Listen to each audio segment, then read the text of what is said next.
Meus irmãos, a paz do Senhor Jesus, que Deus possa te abençoar mais uma vez. Muito obrigado pelo carinho de estar aqui em mais um vídeo.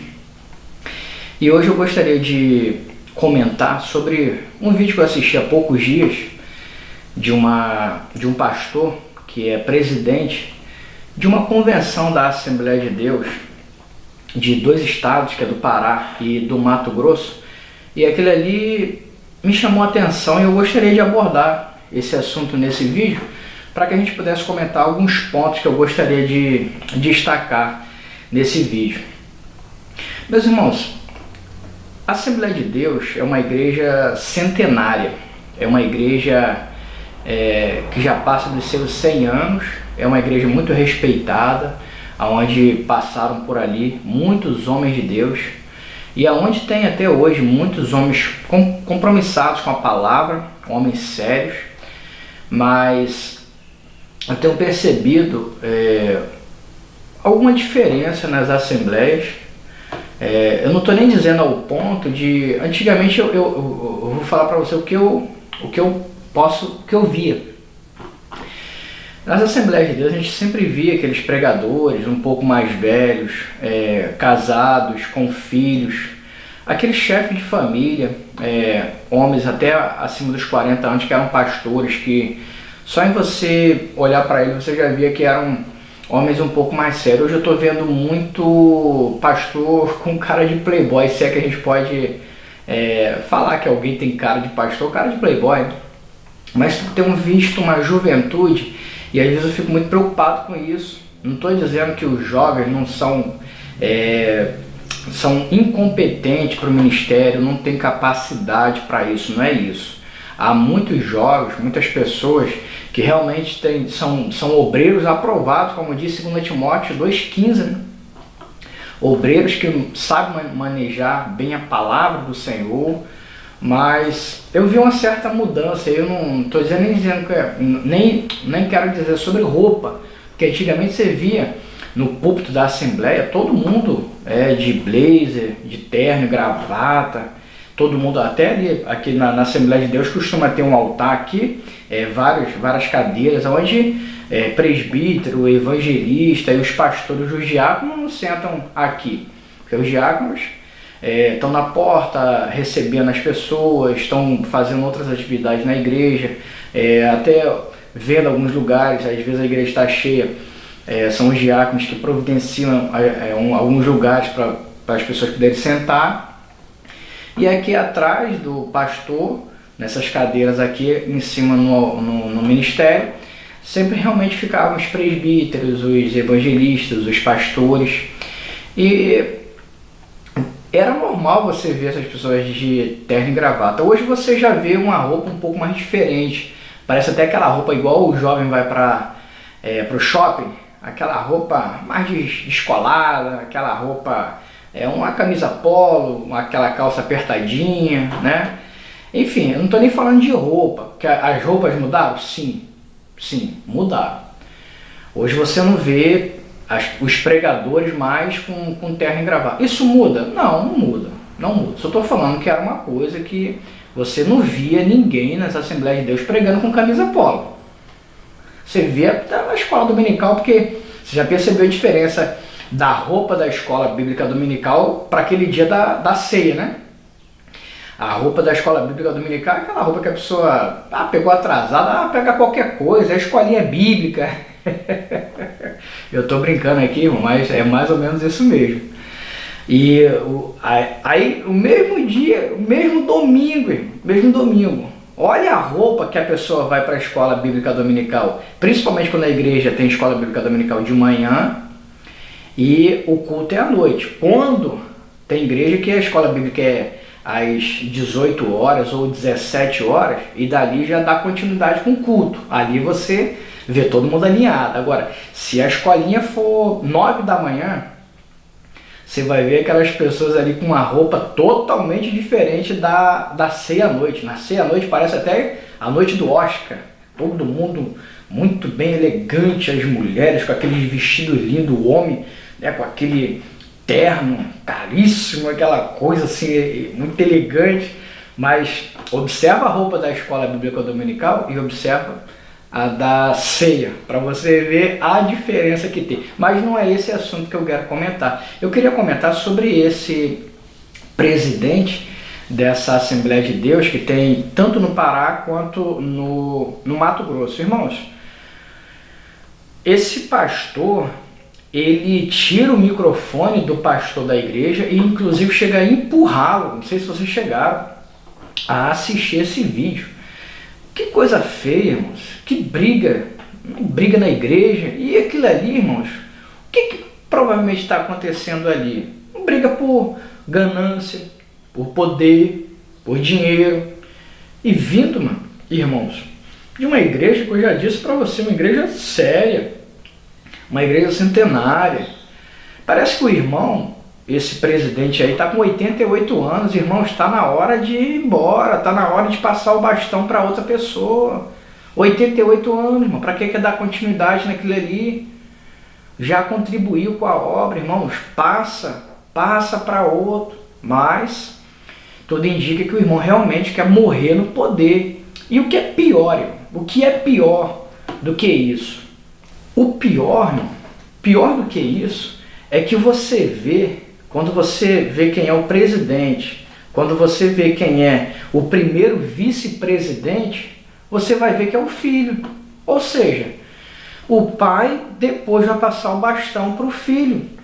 Irmãos, eu não estou dizendo que o filho não tem capacidade para isso, mas a igreja está se tornando o quê? Uma empresa que é passado de pai para filho e fica só entre a família. Não é uma outra pessoa dali do ministério, um outro companheiro que vai assumir ou o mais votado. Ele já esquematizou tudo para que passasse para o filho. Provavelmente para o filho nem concorrer a nenhum tipo de eleição, porque quando o presidente morre, quem assume é o vice. Você vê pelo presidente da República, por exemplo. Se hoje o presidente da República falecer, quem assume automaticamente é o vice-presidente. Então, na convenção, na igreja, é a mesma coisa. O presidente morreu, quem vai assumir? Quem vai assumir é o vice-presidente. E o vice-presidente quem é? É o filho. Ou seja, fica entre a família. Isso sem contar em outras, irmãos, que outros não têm nem direito a concorrer ali na vaga de presidente. Então você vai ver, o pai morre, fica para o sobrinho, para o filho, sempre está ali entre família. Isso é muito perigoso. Eu particularmente não gosto muito disso não. Não gosto disso porque, então a igreja tem dono, mas não é de Deus? Não é assim que eles falam? Eles não pregam? Irmão, essa igreja não é minha, essa igreja é de Deus. De Deus, irmãos. A igreja de Deus, toda vez é passado de pai para filho. A igreja é deles, irmão. A igreja tem dono. A igreja não é de Deus, a igreja tem dono. Então a gente vê isso, irmãos, e depois dessa confusão, parece que tinha um irmão lá que estava sendo muito bem votado, que provavelmente iria ganhar as eleições daquela convenção. O que o pastor fez, irmãos? Ele criou duas convenções, uma no Pará e outra em Mato Grosso. E ele viu que ele estava perdendo, entre aspas, o seu reinado, e ele viu que o cargo dele iria passar para outro. O que ele fez? Ele dissolveu, ele dividiu, e ele falou assim, tá bom, a de Mato Grosso, eu vou abrir mão da de Mato Grosso, mas a do Pará não. A do Pará eu vou continuar no comando. E ele emancipou o ministério lá das igrejas do Mato Grosso e passou para outra pessoa, mas do Pará ele continuou, entre aspas, no poder. Aí eu fico pensando, irmãos, a gente não está tratando de uma criança, de um adolescente, um jovem, que você pode falar assim, essa pessoa não tem maturidade, ou a juventude atual, né? A gente martela muito, eu sou um, né? A juventude atual, não. A gente está falando de um homem com quase 90 anos de idade, mais dos 80 anos.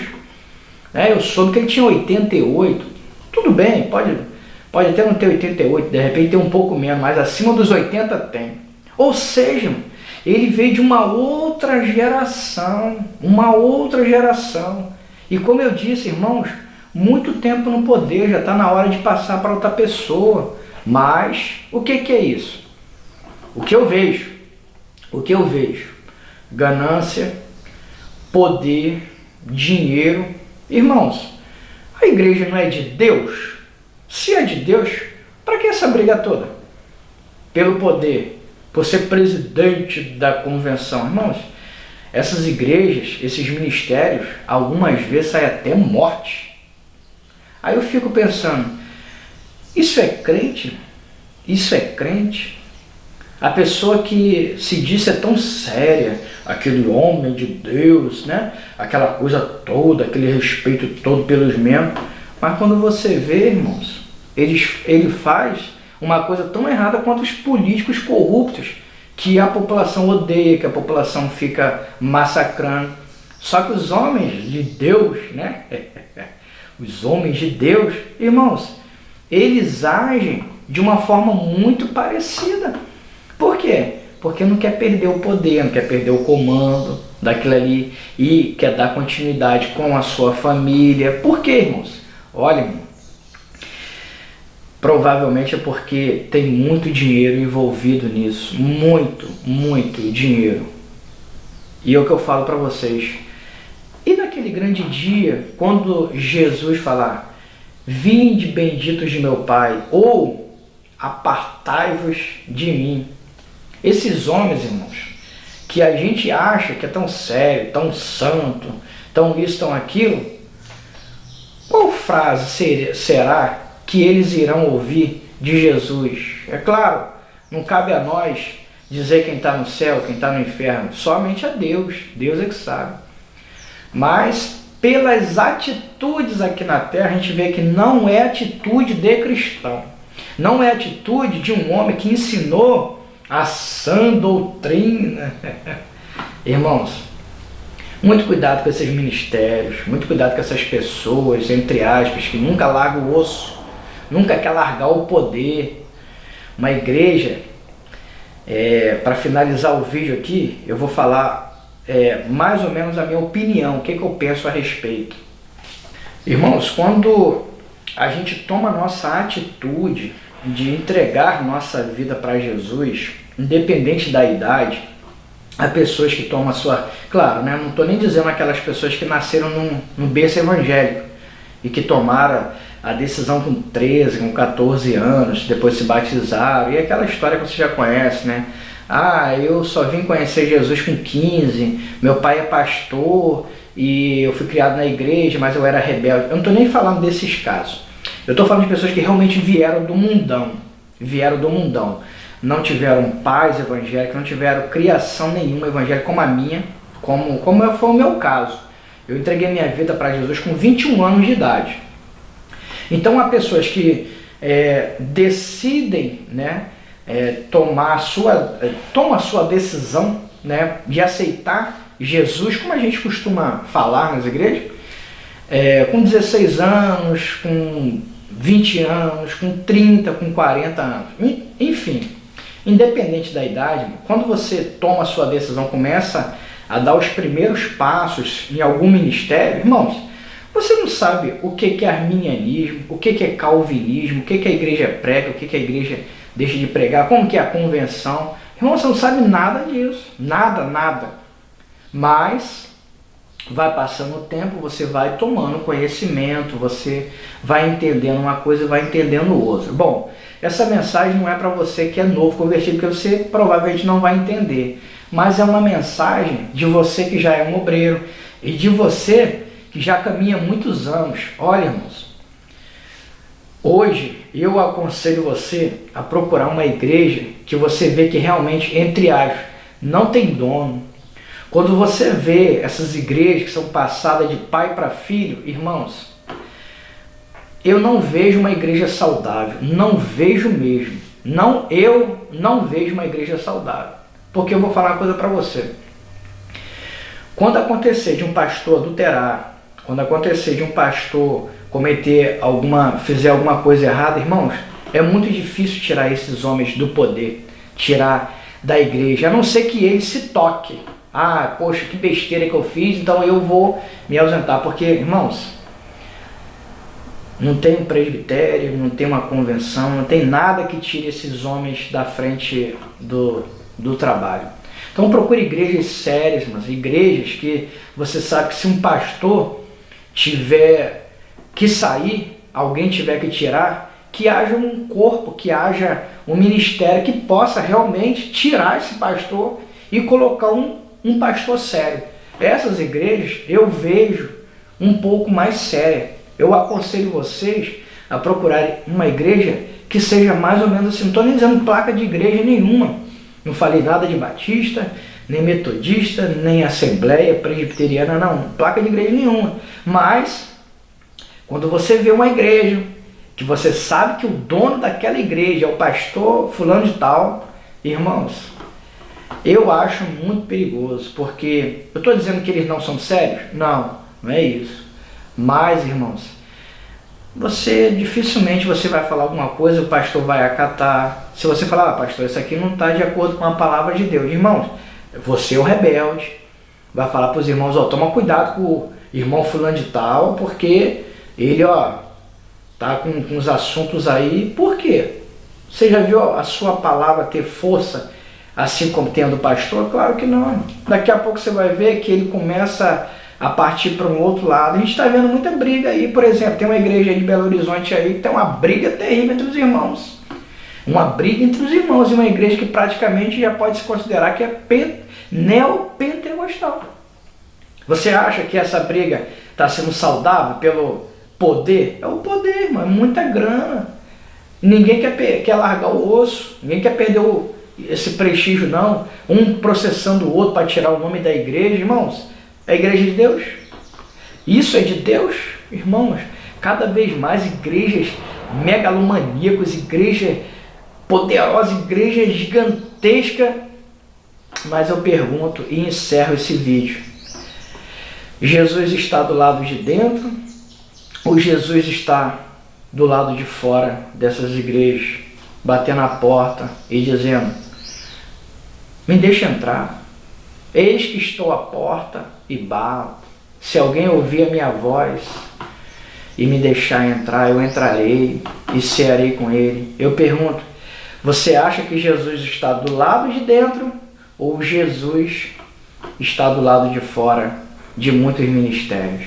Eu deixo essa reflexão com os irmãos. Que Deus possa abençoar a sua vida e, querendo Deus, até o próximo vídeo, em nome de Jesus.